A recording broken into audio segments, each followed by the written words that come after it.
Yo, what's up guys? I'm Rosty, former Rank 1 legend, HCT finalist, and top coach for GamerSensei.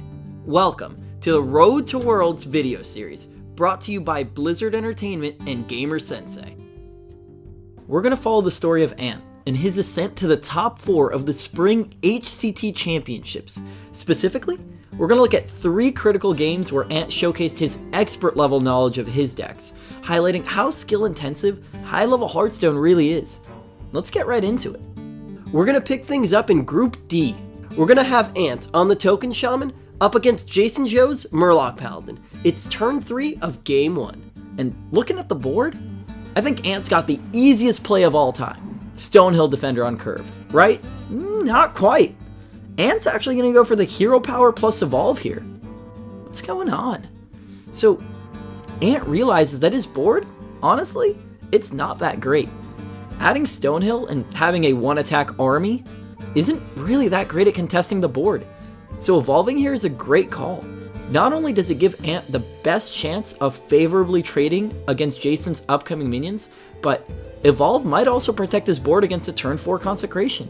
Too many people just hold Evolve for when they have Doppelgangster, but Ant spots the unusual timing of a turn 3 Tempo Evolve instead. Ant really just showcasing his knowledge of the deck with this play. Now, let's jump into another group stage game. We're going to have Ant on the Aggro Druid facing off against Treadsred's Secret Mage. It's turn 3 of Game 3.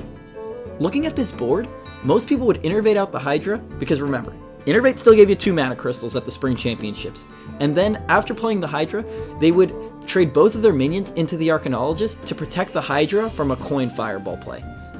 Ant agrees with you on the Hydra play, but he decides to go face with both of his minions after playing the Hydra instead. What?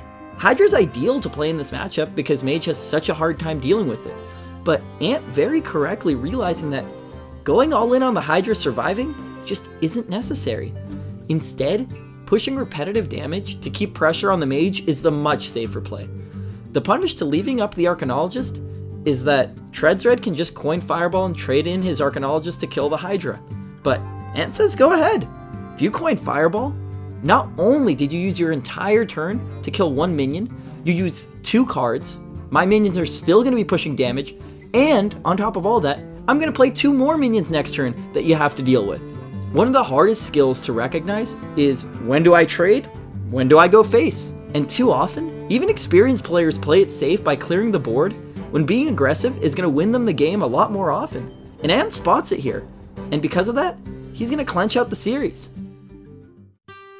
Now, we're in the quarterfinals of the HCT Spring Championships.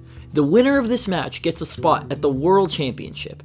We're going to have Ant's Mage facing down Mage's Paladin. Let's pick things up on turn 2 of Game 2. So looking at Ant's hand here, a very solid play here is to coin out Arcane Intellect and then hope that you draw a secret so that next turn you can play Kirin Tor Mage and the secret, but Ant just coins out the Kirin Tor with no secret in hand here.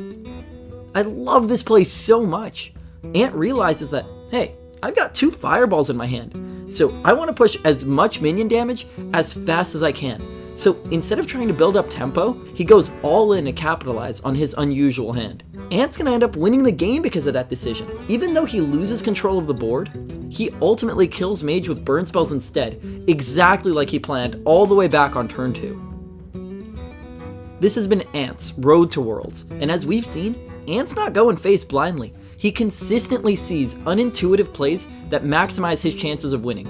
It's Ant's incredible mastery of his decks that earned him his spot in the World Championships. Thanks for watching. I hope you enjoyed this GamerSensei video. If you want to get live coaching from a pro like me, then head over to GamerSensei.com and take your play to the next level. What are you waiting for? Be a winner today.